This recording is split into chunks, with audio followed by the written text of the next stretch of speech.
Vamos entonces, amados hermanos, a la predicación de la palabra para este día.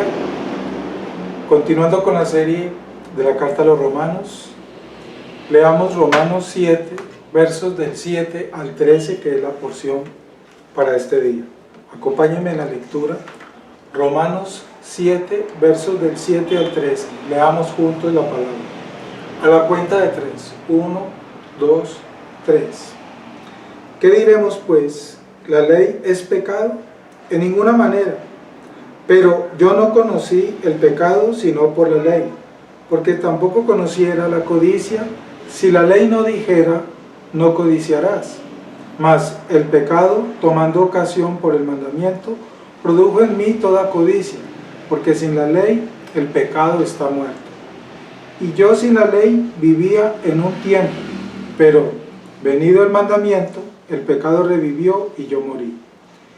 Y hallé que el mismo mandamiento que era para vida, a mí me resultó para muerte.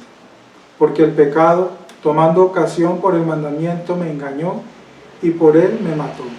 De manera que la ley a la verdad es santa y el mandamiento santo, justo y bueno. Luego lo que es bueno vino a ser muerte para mí, en ninguna manera. Sino que el pecado, para mostrarse pecado, produjo en mí la muerte, por medio de lo que es bueno, a fin de que por el mandamiento el pecado llegase a ser sobremanera pecaminoso. Vamos a orar, amados hermanos, y a encomendar entonces en las manos de este tiempo, pedirle al Señor que nos ilustre con su palabra. Oremos. Señor, gracias por este día, por este momento y por este tiempo. Nos disponemos, Señor, para recibir tu palabra con humildad y sencillez. Háblanos, corrígenos, instrúyenos, redargúyenos, Señor. Somos tu pueblo. Amamos tu palabra y queremos ser formados por tu palabra. Dirige, Señor, a tu siervo en lo que debe de decir para la edificación de tus santos, para ser formados y corregidos. Con todas nuestras debilidades, Señor, ante ti estamos, clamando la llenura del Espíritu para ser educados, formados, corregidos, redarguidos por tu palabra, para ser ciudadanos del reino y glorificar a Cristo como iglesia. Que Cristo sea glorificado a través de esta exposición. Te lo pedimos, Señor, y nos colocamos en tus manos en el nombre de Cristo Jesús, nuestro Señor y Salvador. Amén. Y amén.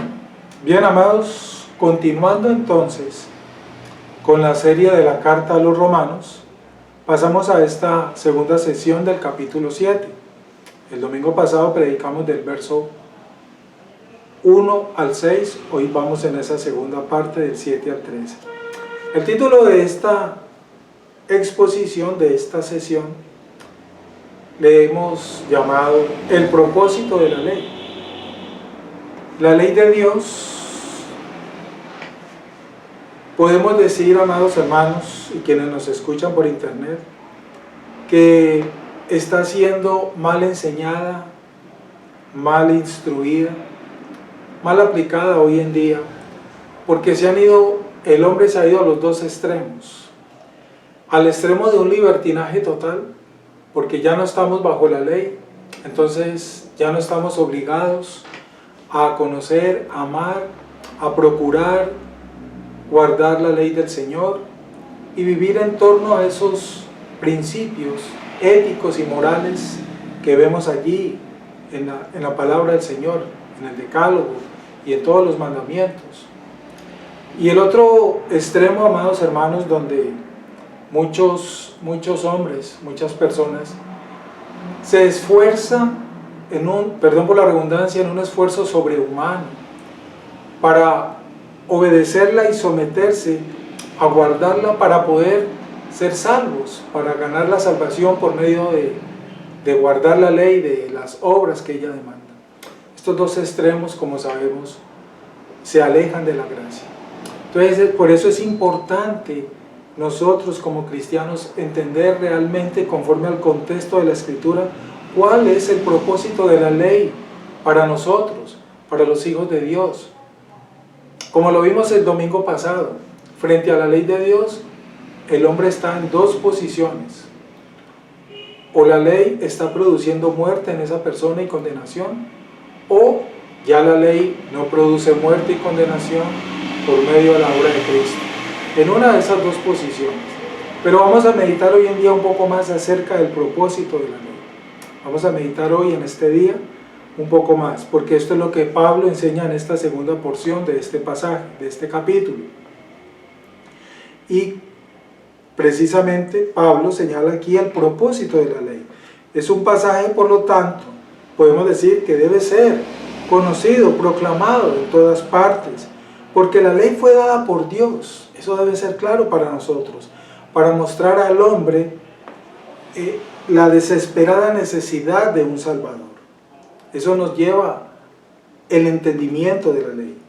Este pasaje nos enseña, entre otros aspectos, por ejemplo, dando un esbozo general en esta introducción inicial, que la ley revela el hecho del pecado.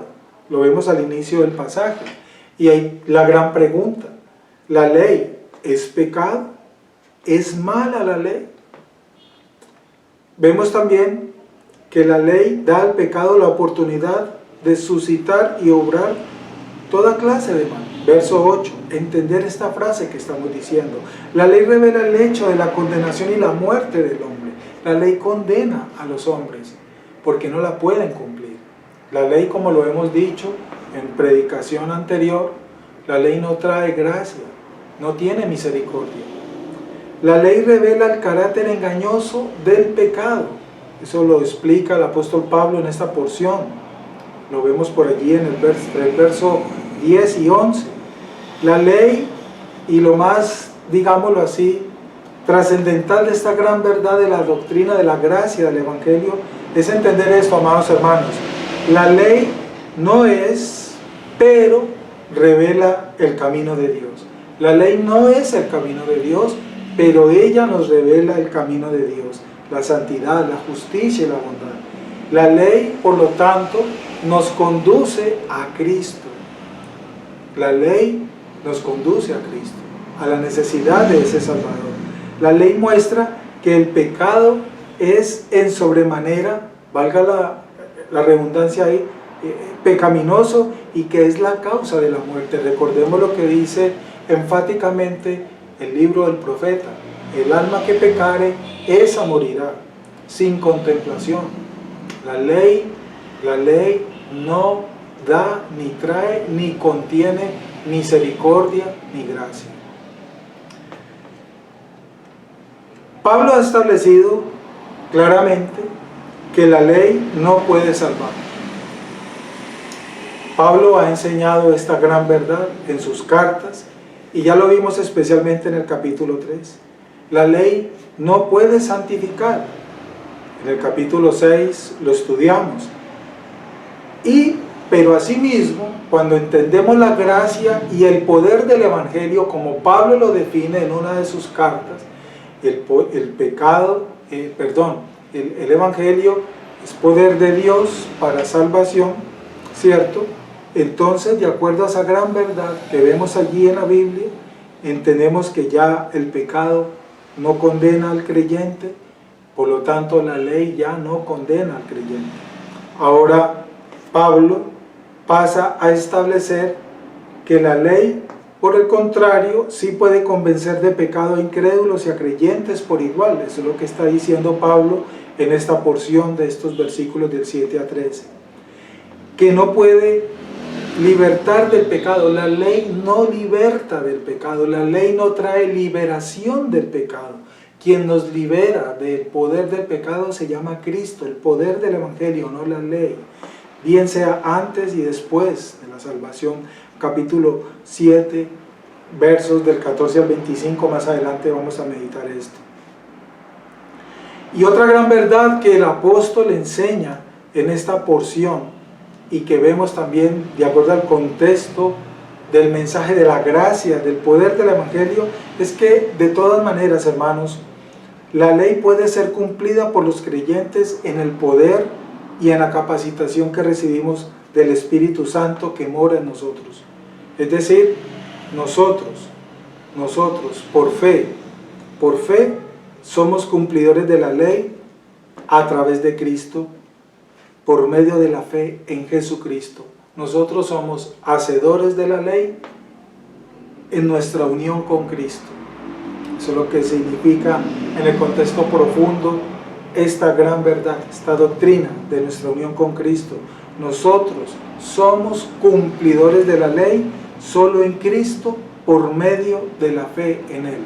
Esa es una profundidad, una claridad más detallada de esa gran verdad revelada por el profeta Habacuc: el justo por la fe vivirá.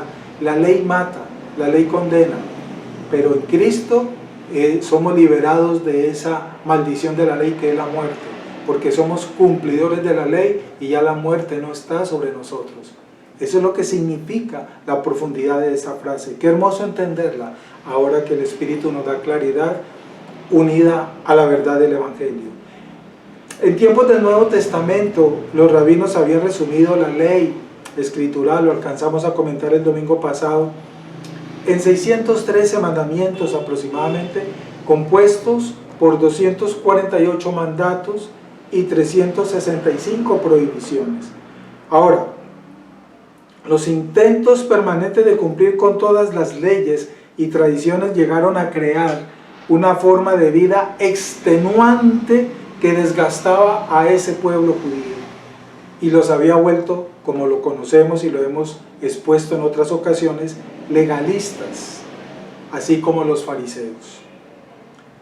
Precisamente en el Concilio de Jerusalén, Pedro describió ese legalismo extremo como, dijo Pedro, un yugo que ni nuestros padres ni nosotros hemos podido llevar. Eso lo vemos en el libro de los Hechos, capítulo 15. Ahí lo puedes leer, esa gran verdad dada por Pedro.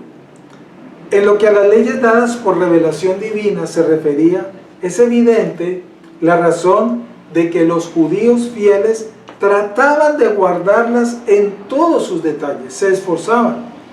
Y esto lo hacían porque ellos tenían claro en su contexto las palabras que recibieron de Moisés en aquella época, cuando declaró Moisés, y está escrito: maldito el que no confirmare las palabras de esta ley para hacerlas. Eso está en Deuteronomio capítulo 27.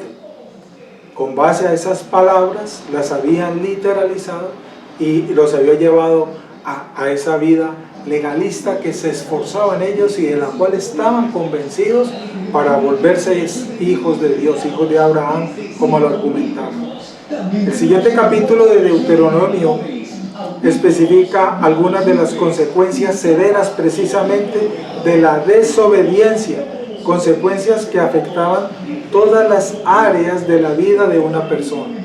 Hay dos capítulos en Deuteronomio que son muy trascendentales a este tema que estamos exponiendo: las bendiciones que producía la obediencia a la ley y lo contrario, las maldiciones que se recibían por la desobediencia y no guardar la ley.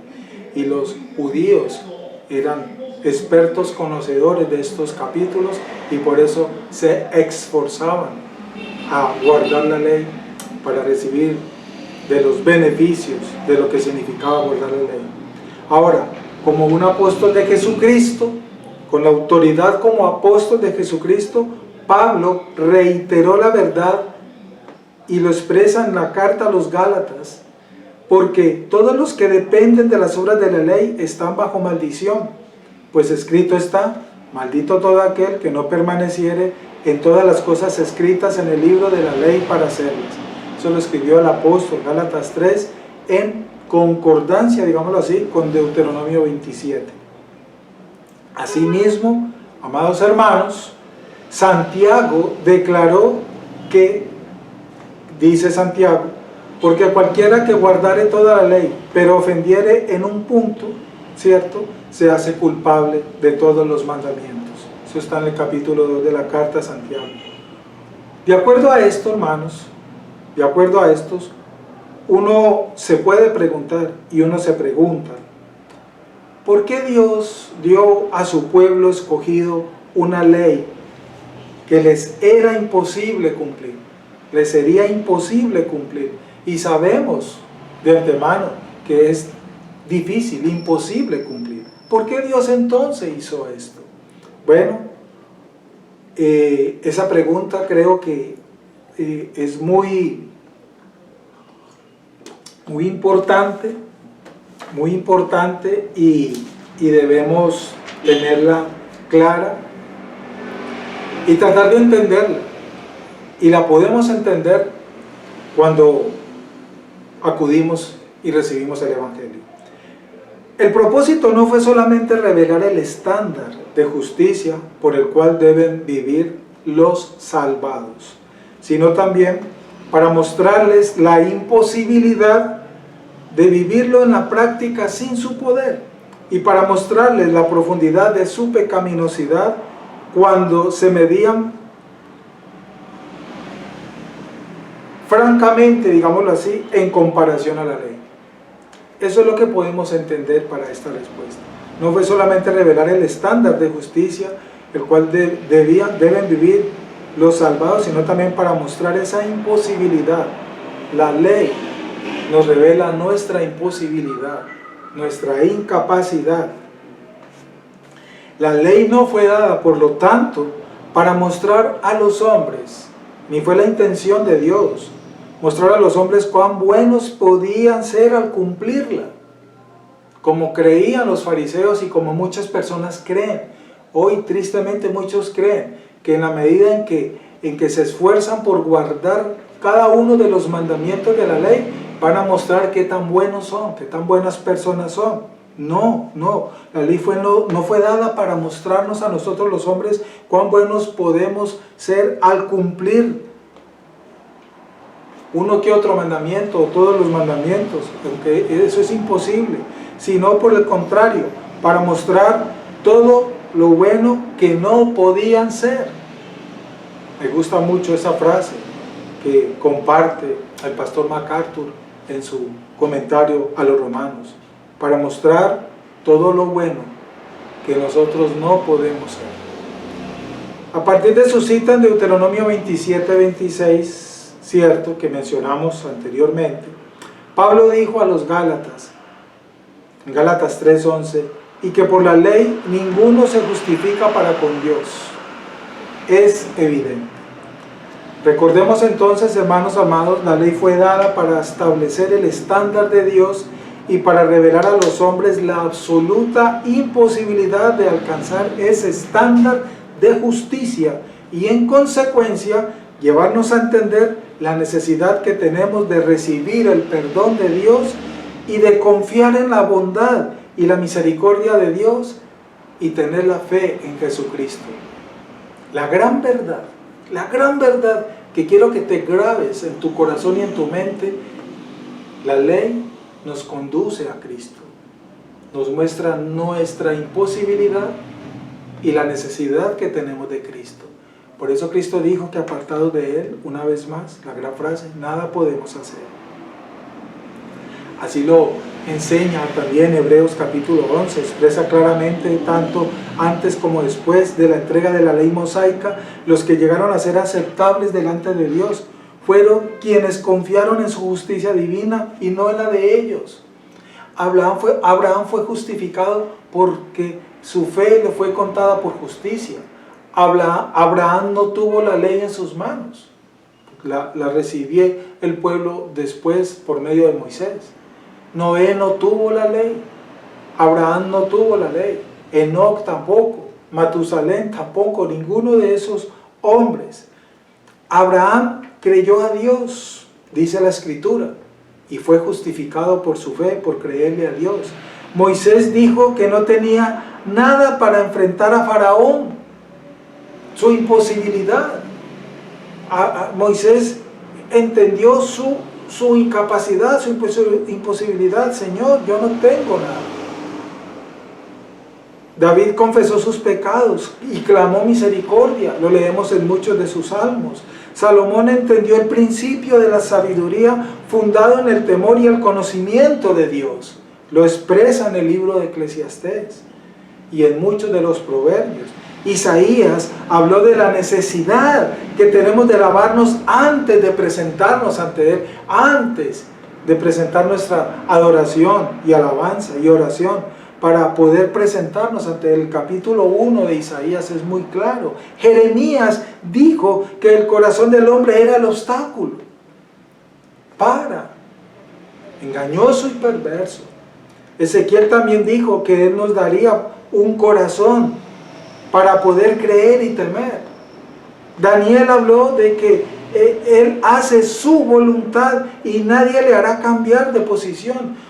Y podemos seguir todos estos hombres profetas y todos estos personajes que nos revela la Escritura, nos muestran cómo llegaron a entender esta verdad del poder y la necesidad que tenemos del perdón de Dios, de la misericordia de Dios y la obra de Dios en nosotros. Retornemos al versículo 7 del capítulo 7 de Romanos. ¿Qué diremos pues? ¿La ley es pecado? En ninguna manera, pero yo no conocí el pecado sino por la ley, porque tampoco conociera la codicia si la ley no dijera, no codiciarás. ¿Qué es la ley? ¿Qué hace la ley? Podemos preguntarle a este versículo. Y lo primero que contestamos en todo lo que este versículo nos revela, aquí el apóstol, la ley revela el pecado. Debido a lo que Romanos ha declarado acerca de la ley, ¿es la ley pecado? No. ¿Es mala? Tampoco. Y esta es una pregunta legítima, son preguntas legítimas.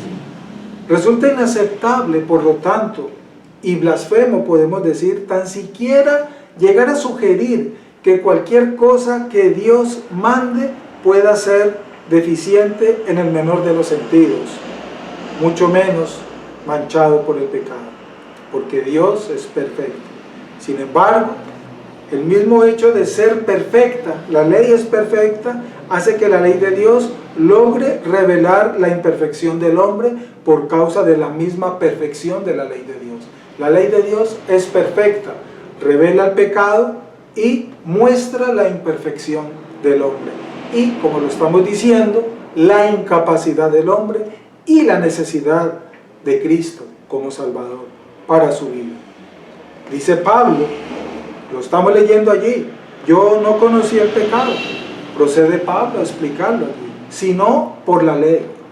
En otras palabras, debido a que Dios ha dado a conocer sus normas divinas de justicia, los hombres, por lo tanto, son capaces de identificar con mayor precisión el pecado, que viene a ser la falla absoluta en el cumplimiento de todas esas normas que dio Dios.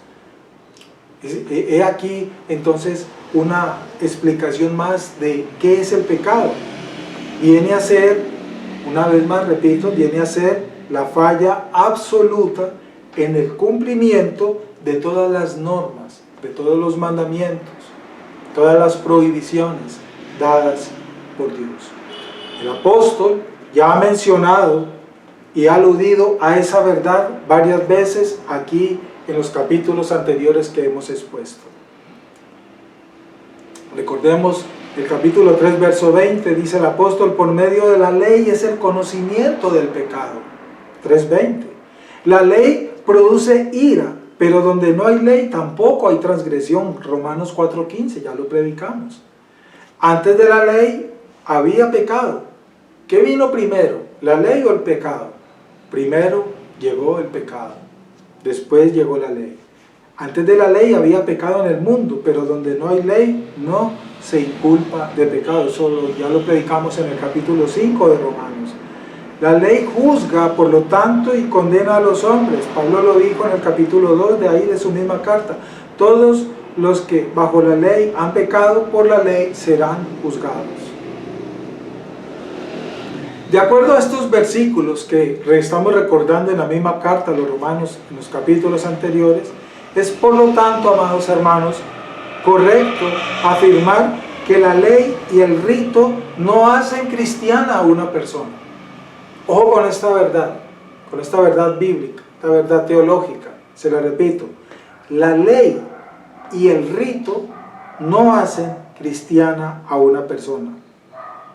Pablo lo dice en el capítulo 2 que ya predicamos. Recordemos las palabras de Pablo. Sino que es judío, es decir, ahorita trayéndolo 20 siglos después podríamos decir, sino que es cristiano el que lo es en el interior. Y la circuncisión, he aquí el ritual. La circuncisión era un ritual en aquellas épocas. Hoy, ¿cuál es ese ritual que quedó en reemplazo, digámoslo así? Es la del corazón en espíritu, no en letra, es decir, la ley. La alabanza del cual no viene de los hombres, sino de Dios. Eso ya lo pusimos y eso está en el capítulo 2, verso 29. Hoy lo estamos recordando aquí bajo el contexto del capítulo 7. Pablo no está hablando de la noción general sobre lo correcto y lo incorrecto, no, que tiene la humanidad. En este pasaje, el apóstol Pablo está hablando más bien acerca del conocimiento, del alcance y la depravación total del pecado del hombre. Está dando más claridad, más explicación, más profundidad, mostrando más esta verdad. Verdad que a muchos hoy en día no les gusta escuchar. La gente no le gusta que le hablen acerca de la depravación del hombre, que produce el pecado en el hombre. Más bien, la gente le gusta que le hablen es de asuntos totalmente contrarios a esta verdad. En el resto del capítulo, Pablo emplea los pronombres personales, cuando lo seguimos leyendo, yo, pronombre personal, y nosotros, lo cual indica que Pablo está dando su testimonio. Tú puedes leerlo ahí más adelante en el contexto de este capítulo, su testimonio personal, y enseñando al mismo tiempo una verdad universal, al mismo tiempo. Pablo está refiriendo, por lo tanto, la convicción de pecado que el Espíritu Santo obró en su propio corazón, y lo trae aquí a colación por medio de la ley, antes y durante su encuentro con Cristo en el camino de Damasco, como nos lo revela el libro de los Hechos. Y en los 3 días que estuvo con ceguera, que siguieron a ese encuentro en el camino de Damasco. Eso está en Hechos capítulo 9. Pablo relató, incluso mientras por fuera se encontraba persiguiendo a los seguidores de Cristo, en su interior estaba dando coces, es decir, patadas contra el aguijón de la obra de convicción del Espíritu Santo en su corazón. Eso está en el capítulo 26. Una guerra que Pablo estaba teniendo, mientras por fuera se encontraba persiguiendo a los seguidores de Cristo, porque eso es lo que hacía, en su interior el aguijón lo machucaba, lo atormentaba, digámoslo así. ¿Qué podemos decir acerca de Pablo? Lo que él mismo nos muestra, nos revela de su propia vida. Pablo, antes de su conversión, él muy fácilmente pudo haber hecho la oración del fariseo, que estaba en el templo. Conocemos ese pasaje, complacido de sí mismo, y el cual daba gracias a Dios porque no era un pecador, como Cristo lo narra allí en ese momento, como los demás. Te doy gracias, Señor, porque no soy como estos. Lucas capítulo 18. Él pudo haber aseverado con el joven rico que había guardado toda la ley desde su juventud, como se lo preguntó el joven rico a Jesús: Maestro, dime, ¿qué debo hacer para ser salvo? Y Cristo le dijo: conoce los mandamientos. Y él le dice: sí, y los he guardado todos. Conocemos ese pasaje, Mateo 19. Y también lo explica el apóstol Pablo en Filipenses 3. Pero durante su experiencia de convicción previa a la salvación, Pablo llegó a darse cuenta de que las exigencias más importantes de la ley revelada de Dios no eran externas, sino internas. Era una cuestión del corazón y que no las había cumplido. Pablo no las había cumplido y nadie las había cumplido, porque no es lo externo, es lo interno. Dios no rechaza un corazón contrito y humillado. Me gusta mucho una frase de un hermano que enseña el Evangelio, el hermano Jorge Atienza.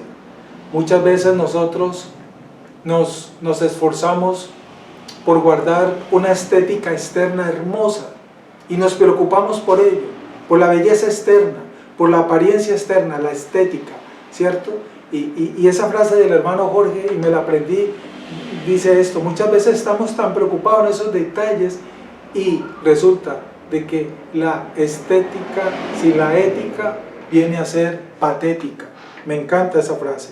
La estética sin la ética es patética. Preocupémonos por ello.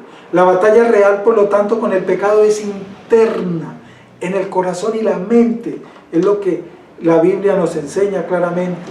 La consejería, la terapia y hasta una fuerza de voluntad que se impone con frecuencia pueden modificar la conducta de una persona. Sí, claro. Existen instituciones allá afuera, en el mundo, donde la gente va con X, Y, Z problemas de alcoholismo, de droga, etc. Y son restituidos, son regenerados. Abandonan muchos de ellos, no digo todos, pero muchos abandonan esos caminos y dejan ese camino. Hay personas que pueden dejar el alcohol, la bebida, siguiendo fielmente un plan de trabajo por una fundación de alcohólicos anónimos. O dejan de mentir, o dejan de engañar, o dejan de robar cuando se someten a psicoterapias. Y eso lo hacen y eso puede suceder. Pero hay algo importante y trascendental en todo esto. Únicamente el poder transformador del Espíritu Santo de Dios puede tomar un corazón pecaminoso y hacerlo puro y aceptable para Dios. No entidades humanas con principios humanos. Las entidades humanas con principios humanos pueden ayudarle al hombre en su conducta y en muchas formas de vida externas, ¿sí? Pero no pueden hacer nada en lo interno. La obra interna del corazón del hombre solo es una obra de Dios, del Espíritu Santo. Solo el Espíritu Santo de Dios puede coger lo interno de un corazón y transformarlo y volverlo puro para ser aceptado por Dios. Por lo tanto, hermanos, el papel que juega la ley en esa transformación precisamente consiste en hacer a una persona consciente de su propio pecado y su necesidad de recibir perdón y redención por parte de Dios, así como establecer el estándar concreto de la moralidad aceptable. Me gusta una frase que les quiero compartir de Charles Hodge, teólogo, que escribió un libro de teología sistemática muy bueno. Y Charles Hodge escribió al respecto lo siguiente. Les leo una parte de su comentario en su teología sistemática. La ley, aunque no puede asegurar la justificación ni la santificación de los hombres, desempeña una función esencial en la economía de la salvación. Mire las frases que usó este hermano. La economía de la salvación se encarga de iluminar la conciencia. Se encarga de iluminar la conciencia y asegura su veredicto en contra de una multitud de males, los cuales no habríamos reconocido como pecados de otra manera. Despierta el pecado incrementando su poder y haciendo de él, tanto en sí mismo como en nuestras conciencias, excesivamente pecaminoso. Por lo tanto, produce ese estado mental que constituye una preparación necesaria para la recepción del Evangelio.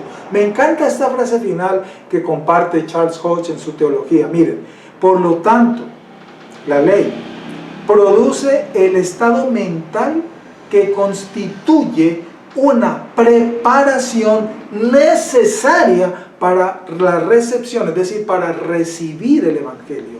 Si el hombre no tiene conciencia previa de quién es él, en qué estado se encuentra y para dónde se dirige, no podrá entender la buena noticia que es el poder de la salvación que trae el Evangelio. Antes de conocer la buena noticia y entenderla, es necesario primero entender y conocer cuál es la mala noticia.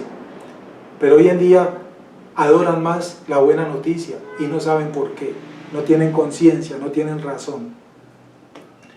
La convicción de pecado, dice finalmente Charles Hodge, esto es un conocimiento adecuado de su naturaleza y una percepción de su poder sobre nosotros. Esto constituye una parte indispensable de la religión evangélica.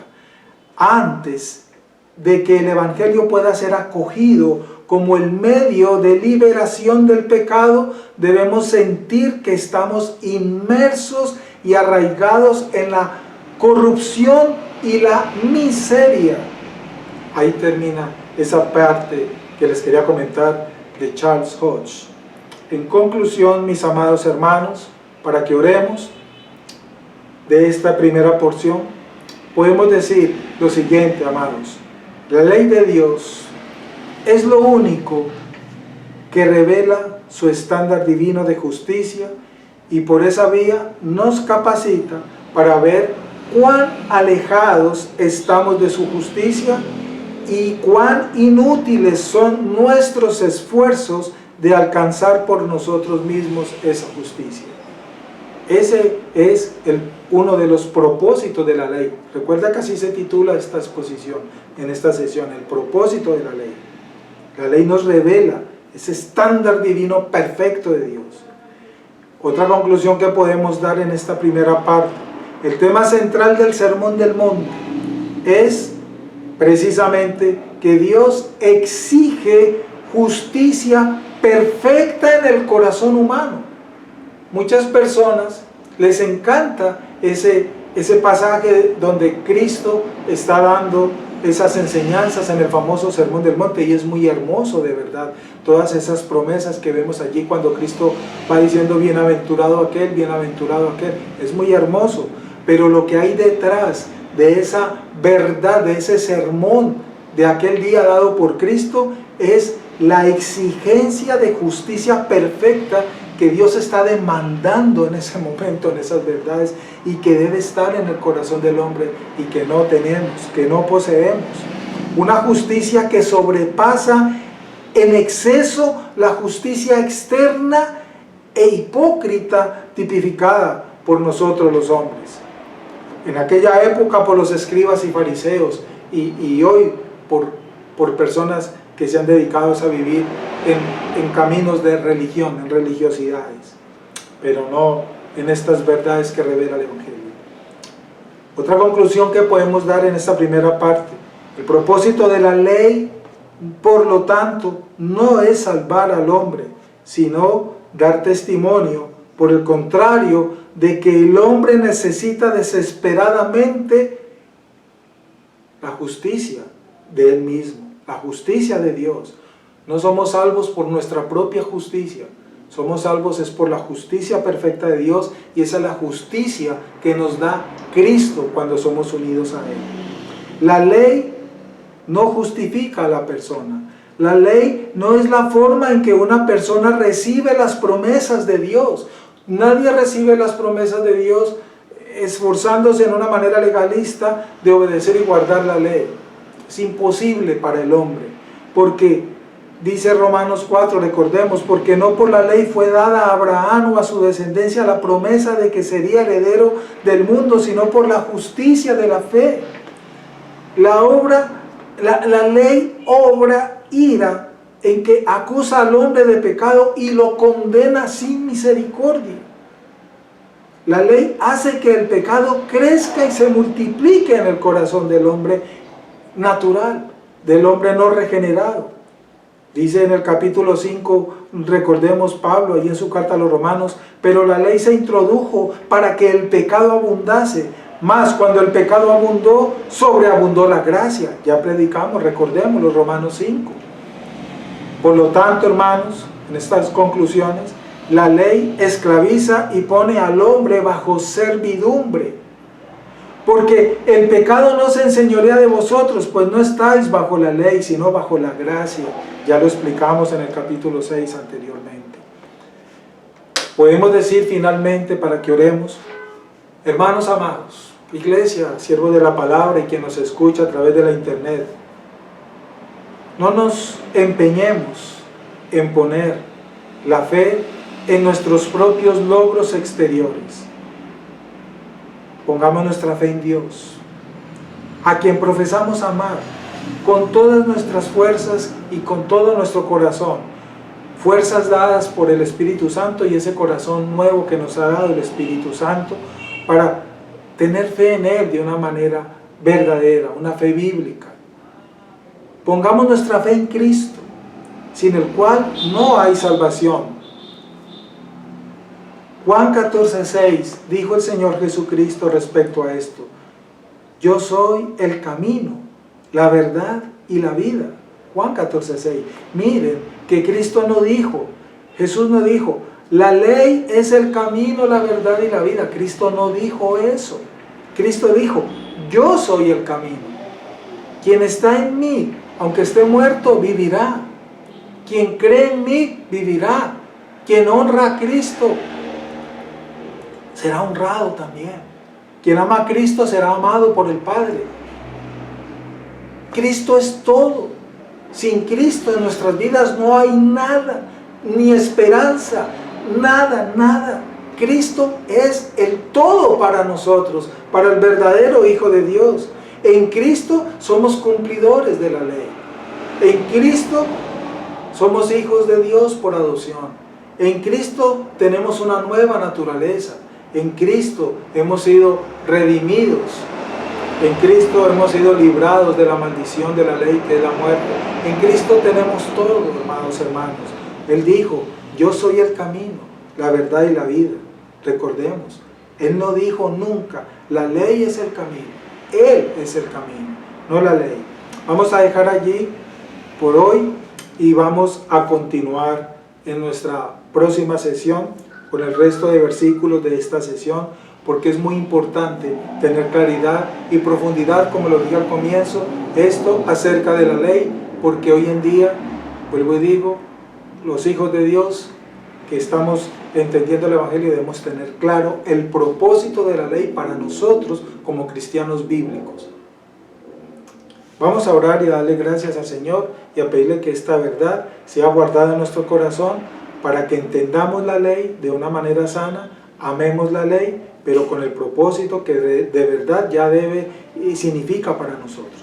Demos gracias al Señor y oremos. Padre, agradecemos, Señor, este tiempo que nos has dado, esta palabra que nos has dado, para ser formados, edificados, corregidos e instruidos.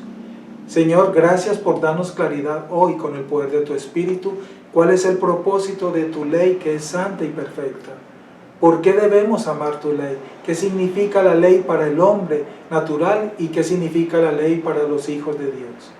Gracias porque entendemos ahora en más profundidad esa obra de Jesucristo por nosotros y lo que significa aún en mayor profundidad nuestra unión con Cristo, porque Él es el camino, la verdad y la vida, y apartados de Él nada podemos hacer y nada somos tampoco.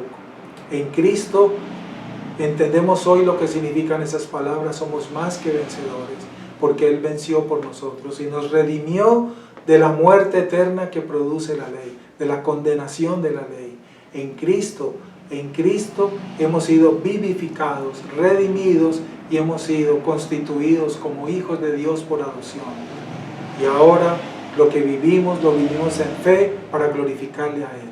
Gracias te damos, Señor, por esta verdad que nos has mostrado y te pedimos que sea guardada en nuestro corazón por el poder de tu Espíritu, para que, Señor, podamos glorificar a nuestro Señor Jesucristo con una vida nueva que debemos llevar todos los redimidos para honrarle y glorificarle a Él. Que amemos tu ley, Señor, porque tu ley es santa, es perfecta y viene de ti.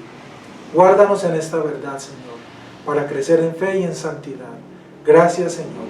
Encomiendo en tus manos, Padre, esta semana que estamos comenzando. Nuestros planes, nuestros proyectos, nuestros trabajos, nuestros viajes, todo lo que hemos planeado, la agenda que tenemos para esta semana, tú la conoces. Oro por todos mis hermanos, Señor. Guárdanos, bendícenos a todos y cada uno, conforme a tus bondades y a tu misericordia. Bendice nuestros trabajos, Señor. Presento delante de ti las peticiones de mis hermanos, sus necesidades. Tú las conoces, Señor. Concédanos, por favor, Padre, los favores que te pedimos, conforme a tu bondad y a tu voluntad. Y enséñanos a esperar en ti, Señor, el momento de tu salvación. No nos desampares, líbranos, Señor, por favor, del mal y del peligro. Danos la provisión, Padre. Tú eres nuestro proveedor. Agradecemos todo lo que nos has dado, Señor, porque nada nos ha faltado. Eres bueno, Señor, y nos has dado lo necesario. Gracias por todas y cada una de tus bendiciones para nuestras vidas, Señor. Encomiendo en tus manos la agenda de la iglesia. Encomiendo en tus manos, Señor, todos nuestros planes entonces, y te pido, Padre, que nos permitas ser guardados en tu verdad en estos días para vivir para tu gloria, Señor, y ser siervos de tu palabra. Danos tu bendición y permiso para terminar nuestra reunión en el día de hoy y quedar en tu bendición y salir en tu bendición de esta tu casa de oración que es la iglesia. Que la bendición del Padre, del Hijo y del Espíritu Santo esté con todos nosotros y que la paz de Cristo llene nuestros corazones para que vivamos en paz delante de los hombres y delante del Señor. Gracias, Padre. Amén. Un abrazo, mis amados hermanos. Un saludo. Les extraño, pero próximamente estaremos otra vez en contacto. Muchas, pero muchas bendiciones para todos. Les amo. Dios los guarde.